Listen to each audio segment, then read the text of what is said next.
हाय, मेरा नाम प्रभात तिवारी है और आज मैं बात करने वाला हूँ एक बहुत ही सेंसिटिव टॉपिक पे, जो कि फ्यूचर को लेके है, एआई को लेके है, अपने बच्चों के फ्यूचर को लेके है कि हमें किसको क्या स्ट्रीम कराना चाहिए, ये सोचने को लेके है।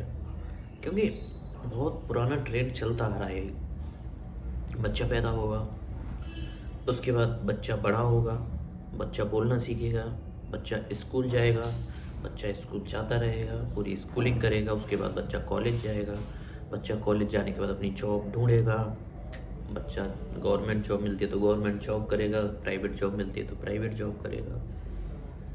ये पैटर्न चलता आ रहा है। क्या ये पैटर्न चलता रहेगा, और या क्या इस पैटर्न पे ही चलना सही रहेगा? क्योंकि ज़माना बदल रहा है, और ज़माना धीरे धीरे नहीं बदल रहा है, ज़माना बहुत तेज़ी से बदला है। ब्लास्ट, जब से एआई आया है तब से तो बॉम्ब। तो ये सबसे सोचने वाली बात के बारे में ये है कि हमें करना क्या है, हमारा फ्यूचर क्या है। हम जॉब कर रहे हैं, हमारी सारी जॉब एआई कर रहा है, आर्टिफिशियल इंटेलिजेंस कर रहा है हमारे सारे काम, हर एक फील्ड में। कई डॉक्टर्स कहते हैं कि नहीं, डॉक्टर्स का काम एआई नहीं ले सकता, डॉक्टर्स तो डॉक्टर है, इंसान तो इंसान है।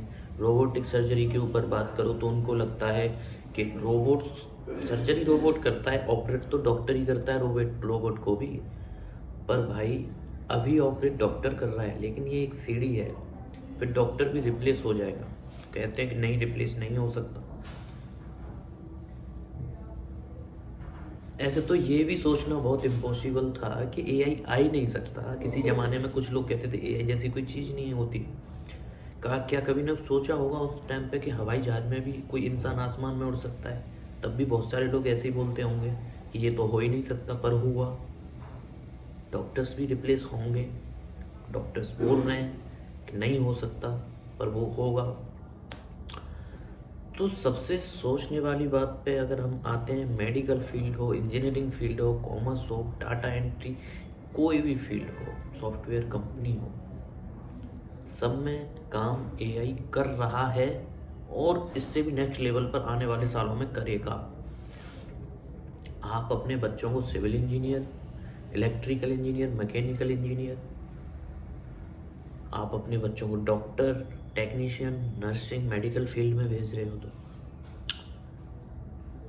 तो इन सबको जॉब का बहुत कंपटीशन, तो कंपटीशन क्या कहूँ, इतना स्ट्रगल करना पड़ेगा इन फ्यूचर आपके बच्चों को। क्योंकि आप आज आपका बच्चा पैदा होता है तो 25 साल बाद ये दुनिया कहाँ जाएगी जब वो कंपटीशन में आएगा, इसको सोचिए। और बहुत, मैं कभी सोचता हूँ एक शांत दिमाग से, तो मैं सोचता हूँ कि हम जब इवोल्यूशन में आगे बढ़ रहे हैं ना, तो हम अपनी प्रॉब्लम्स खुद क्रिएट करके जा रहे हैं, और एक दिन ये प्रॉब्लम इतनी ज़्यादा इरिटेट हो जाएंगी, इतनी ज़्यादा इरिटेट कर देंगी कि लगेगा कि हमें अब जिंदा नहीं रहना चाहिए। क्योंकि सारे काम जो एक इंसानियत के नाते इंसानों के लिए किए जाते हैं वो कुछ भी नहीं होगा। कोई कंपनी का ओनर है, वो ऐसे 10 व्यक्तियों को क्यों हायर करेगा जो किसी काम को 10 दिन में करें, वो और सैलरी भी ज़्यादा लें, टाइम भी ज़्यादा लें, एक्यूरेसी की भी थोड़ी बहुत डाउट हो, तो एआई से करवा लेगा, बहुत जल्दी भी कर देगा, एक दिन में कर देगा, एक बंदा बैठ के कर देगा सारा काम। जो भी उसको डाटा एंटर कराना है, जो भी उनको कैलकुलेशंस निकलवाने, अच्छे अच्छे कैलकुलेशन निकाल देता है। अभी एक सिंपल सा मैं वो बता देता हूँ आपको। अगर आप चैट जीपीटी या कोई भी ऐसे एआई से बोलोगे कि मेरे को ये एज है, मेरे को एक ये फॉर्मेट बना के दे, या मुझे रेजिग्नेशन लेटर दे, या मुझे ज्वाइनिंग लेटर बना के दे, तो वो बना के पूरा पीडीएफ बस आपको प्रिंट करना है, वो पूरा पीडीएफ दे देता है। टाइपिस्ट की भी ख़त्म। या कोई भी उसको एक मोटा मोटा डाटा दे दो तो वो पूरा डाटा को एक सीक्वेंस में बना देता है, कैलकुलेशन करके भी बना देता है। अभी की कह रहा हूँ, आने वाले सालों में तो इससे भी स्मार्ट और नेक्स्ट लेवल हो जाएगा। तो आपके बच्चों को क्या करना है ये आप सोचिए। फ्यूचर क्या हो सकता है और किन लोगों का होगा, गरीबों का, मिडिल क्लास का और जो अमीर हैं बहुत सारे, उन किन किन लोगों का क्या होगा? जॉब्स नहीं रहेंगे। कई लोग बोल रहे हैं कि जॉब तो रहेंगे, इंसानों को कोई रिप्लेस नहीं कर सकता। ऐसा बिल्कुल भी नहीं है। आप सोचो मत कि इंसानों को कोई रिप्लेस नहीं कर सकता। इंसान रिप्लेस हो रहे हैं, देखो, हर एक जगह से। आपको मैं एक मेडिकल फील्ड में बात बता देता हूँ। जो रेडियोलॉजिस्ट होते हैं, जो कार्डियोलॉजिस्ट होते हैं, या बहुत सारे जो चीज़ें होती हैं जिसमें ऑटोमेटिक रिपोर्ट जनरेट होते हैं, जिनमें डॉक्टर्स की ज़रूरत नहीं है, मशीन खुद ब खुद एनालिसिस करके रिपोर्ट बनाता है। आप सोचते हो कि फिजिशियन तो रहेंगे, तो फिजिशियन को ये सोचना चाहिए, अगर मैं किसी ऐसा एआई बनाता हूँ मेडिकल फील्ड में, या ऐसा सॉफ्टवेयर बनाता हूँ जिसके पास सारी बुक्स हैं, अच्छी से अच्छी बुक्स हैं, तो जब मैं उनमें बुक्स का डाटा दे दूंगा और नई नई स्टडी जितनी होती हैं वो सारी स्टडीज़ मैं उसमें दूंगा, तो क्या वो कंसल्ट नहीं कर सकता? क्यों नहीं कर सकता? जब एआई के पास तुमने जो बुक पढ़ी है, तुम जो सोच सकते हो, वो मैंने सारी स्टोर उसमें कर दी। आप भी भूल सकते हो, आप मिस कर सकते हो, पर एआई मिस नहीं करता। आपको कोई मेडिसिन का नाम याद नहीं आएगा, नियासिनामाइड किसके लिए यूज होता था, उसके साइड इफ़ेक्ट क्या हैं, उसके कॉन्ट्राइंडिकेशन, ये सारी चीज़ें आप मिस कर जाओगे। पर वो उसके अंदर तो स्टोर हैं, वो तुरंत की तुरंत ताज़ा उठा के उनको कैलकुलेट करके आपको बताएगा। वो कैलकुलेशन कर सकता है ना कि ये इस पेशेंट को ये मेडिसिन नहीं देनी चाहिए, क्योंकि उसमें लिखा होगा बुक में, मैंने उसमें डाटा डाल ही रखा है। तो वो हर एक चीज़ दे सकता है कि इतने ग्रेड फीवर में पैरासीटामोल कितनी डोज देनी चाहिए, कितने दिनों तक देनी चाहिए, कौन सी एंटीबायोटिक देनी चाहिए, उस एंटीबायोटिक को क्योंकि वो डाटा वो भी लेगा जो आप लेते हो पेशेंट से, उसके सिम्टम्स पूछते हो, हिस्ट्री पूछते हो, एज पूछते हो, जेंडर पूछते हो, पेशेंट का वेट पूछते हो, क्या प्रॉब्लम फेस कर रहा है, ये सब आप भी पूछते हो। क्योंकि आजकल के डॉक्टर एग्जामिन नहीं करते, बहुत रेयर डॉक्टर होता है वो उठ के अपनी चेयर से स्टेथोस्कोप लगा के आपके पास आएगा, आपकी हार्ट की साउंड सुनेगा, लंग्स की साउंड सुनेगा। तो उसमें तो वैसा है भी नहीं, और क्या पता कि इन फ्यूचर ऐसी भी कोई मशीन आ जाए, आप जाके उसमें खड़े हो जाओ और आपको ऑटोमेटिकली वो सारा अपने एमआरआई या पूरे हार्ट रेट्स जितने भी आप एग्जामिन करते हैं, डॉक्टर को खुद निकाल के दे दे सारे एग्जामिन, और खुद उनका प्रिस्क्रिप्शन बना के दे दे, ये मेडिसिन लेनी है। तो ये सोचने वाली बात है, ऐसा हो सकता है। तो आप यहीं तक मत सोचो कि डॉक्टर्स इंजीनियर, अब वक्त वो नहीं है कि मुझे डॉक्टर बनना है, इंजीनियर बनना है। अगर ऊपर जाना है, तो पढ़ना है, तो इससे भी नेक्स्ट लेवल सोचना पड़ेगा, इसके भी परे सोचना पड़ेगा, तब तो आप सरवाइव कर सकते हो। या दूसरी कंडीशन इसको बचाने की ये है, इंसानियत को ध्यान में रखते हुए गवर्नमेंट को आगे आना चाहिए, क्योंकि ज़िंदगी चलाने के लिए कुछ लिमिट्स लगाना भी ज़रूरी होती है। कोई भी चीज़ अनलिमिटेड हो जाए वो नुकसानदायक होती है, इंसानियत के लिए, इंसानों के लिए, प्रकृति के लिए। जब वो अनकंट्रोल हो जाए, जब उसकी लिमिट ख़त्म हो जाए, तो ना तो वहाँ इंसानियत रहती, ना वहाँ इंसान रहता। अब ये हम टेक्नोलॉजी ग्रो कर रही है, बहुत तेज़ी से कर रही है। टेस्ला है, एलन मस्क है, इतना बहुत हायर, बहुत नेक्स्ट लेवल सोच के चलता है, और हम अभी बहुत नीचे हैं। आर्टिफिशियल इंटेलिजेंस की कार आ रही हैं, एआई कार, ऐसी अभी मार्केट में ऐसी बहुत सारी कार अवेलेबल हैं जो ऑटोमेटिक स्पीड कंट्रोल करती हैं, ऑटोमेटिक डायरेक्शन देती हैं, ऑटोमेटिक रिकॉग्नाइज करती हैं कि कितनी गाड़ियाँ मेरे आगे पीछे चल रही हैं, ऑटोमेटिकली अपनी स्पीड कंट्रोल करती हैं। तो आने वाले सालों में ऐसा नहीं हो सकता, कि हो भी रहा है, और भी इसकी एक्यूरेसी के साथ, आप बस पीछे बैठे हो, कार आपको अपना जहाँ भी जाना है वहाँ डाटा दो और उसको पहुँचा देगी वो ऑटोमेटिकली, तो ड्राइवर की कोई ज़रूरत ही नहीं है। सारे रोबोट्स घूम रहे होंगे ना इधर उधर। आप ऊबर से कोई राइड बुक कर रहे हो, ओला से कोई राइड बुक कर रहे हो, कैब बुक कर रहे हो, ऑटोमेटिक कैब आएगी आपके पास, आपकी लोकेशन पे, क्योंकि उसके पास पूरा डाटा आप दोगे। आप बैठोगे, पेमेंट करोगे ऑनलाइन, लेके जाएगी, कुछ आ जाएगी, ड्राइवर खत्म। और ये सिर्फ इसमें ही नहीं, ये हर एक फील्ड में चिंता का विषय है।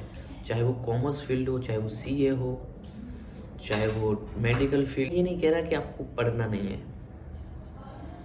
क्योंकि पढ़ाई की लिमिट है। आप इंजीनियर, डॉक्टर बन जाओगे, यही होता है। आप एक गवर्नमेंट जॉब ले लोगे रेलवे में टिकट देने की, लेकिन जब एआई आएगा वहाँ पे एंटर करो, ऑटोमेटिक टिकट निकल के आएगी, तो वहाँ वो क्यों एक टिकट कलेक्टर या टिकट देने वाला क्यों रखेंगे? या ऐसी मशीन्स आएंगी कि आप बिना टिकट के अंदर एंट्री नहीं कर सकते हो, आपको टिकट स्कैन कराना पड़ेगा रेलवे स्टेशन पे। तो फिर टीसी की क्या ज़रूरत रहेगी जो रेल में घूमता है? बताइए।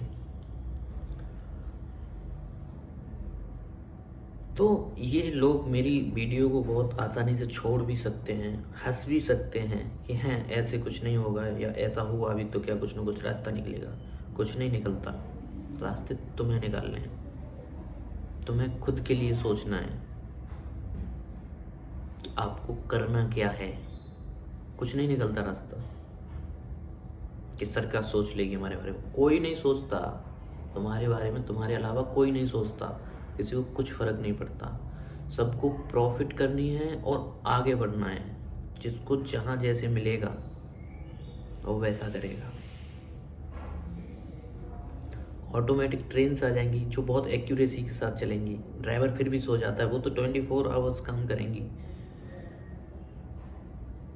क्यों? बस ज़रूरत क्या है, उसको वो डाटा फीड करो, उसकी इंटेलिजेंस को बड़ा अच्छे से ग्रो करो, उसको डेवलप करो, ताकि वो एक सिग्नल को पकड़ पाए। वो हो सकता है, ये कोई इम्पॉसिबल बात नहीं है। ऐसी ऐसी चीज़ें हो रही हैं जो आपको अभी भी लग सकता है कि ये इम्पॉसिबल है, लेकिन वो हो रही हैं, आप अवेयर नहीं हो उनको लेके। मैंने याद किया कि ग्रेविटेशनल फोर्स का फॉर्मूला होता है F=GM1m2/r²। ये उसको याद करके मैं क्या करूँगा? क्योंकि मुझे रिप्लेस करने वाला जो मेरे पास आज फ़ोन है उसमें मेरा कोई एआई है, मैं उसको तुरंत पूछूंगा F=GM1m2/r², या मैं दूंगा m1 इतना जी, तो ग्रेविटेशनल फोर्स बताओ, वो तुरंत निकाल के दे देगा। अब उसमें मेरी ज़रूरत क्या है? क्योंकि वो हर एक डाटा उपलब्ध है हमारे पास। कभी कभी बहुत घबराहट होती है ये सोचकर कि फ्यूचर में क्या होगा इंसानों के लिए। अगर हम ये टेक्निकली हमने बात की है, अगर हम थोड़ा धार्मिक होके भी चीज़ें सोचें, तो चीज़ें अगर आप रुक के एक ट्रूली चीज़ सोचो तो तुम्हें महसूस होगा कि डेफिनेटली हम एक बहुत बड़े विनाश की तरफ हैं। क्योंकि अगर हम वैश्विक लेवल पर बात करें तो वहाँ भी चीज़ें ठीक नहीं हैं। अगर हम मेडिकल फील्ड में बात करें, हम इंसानियत की बात करें, तो वहाँ भी चीज़ ठीक नहीं है। कभी कभी मैं पर्सनली बता रहा हूँ कि मुझे ऐसा पर्सनली फील होता है कि हम अपने बच्चे करें, फिर उनके बच्चे हों, कहीं वो हमको ये कह के कोसे ना कि हम पैदा ही क्यों हुए। इतनी बेकार हो जाएगी आने वाले टाइम में ये पृथ्वी कि हमें पैदा ही क्यों किया गया। क्योंकि आप राजनीति तौर पे भी देखेंगे तो चीज़ें वहाँ भी ठीक नहीं चल रही हैं। हम एक दूसरे के लिए ही हथियार बना रहे हैं, इंसान इंसानों के लिए ही परमाणु बम बना रहा है। किसी ने कोई लिमिट क्यों लगाएगा? क्योंकि सबको पावरफुल बनना है, सबको परमाणु बम बनाना है, क्योंकि उसके पास परमाणु बम है। या कोई इससे भी नेक्स्ट लेवल कोई चीज़ बना लेता है तो सब उसी की होड़ में लग जाएंगे कि मैं ये बनाऊंगा ताकि मैं भी पावर में रहूं, मैं अपनी टेक्नोलॉजी डेवलप करूंगा ताकि मैं पावर में रहूं, मेरी लोग बात माने। ये है हर एक इंसान की सोच, मैं पावर में रहूं और मेरी बात माने, चाहे मुझे उसके लिए चाहे कुछ भी करना पड़े, चाहे लोगों का विनाश करना पड़े, चाहे ऐसी टेक्नोलॉजी बनानी पड़े जो कि इंसानियत ख़त्म कर दे।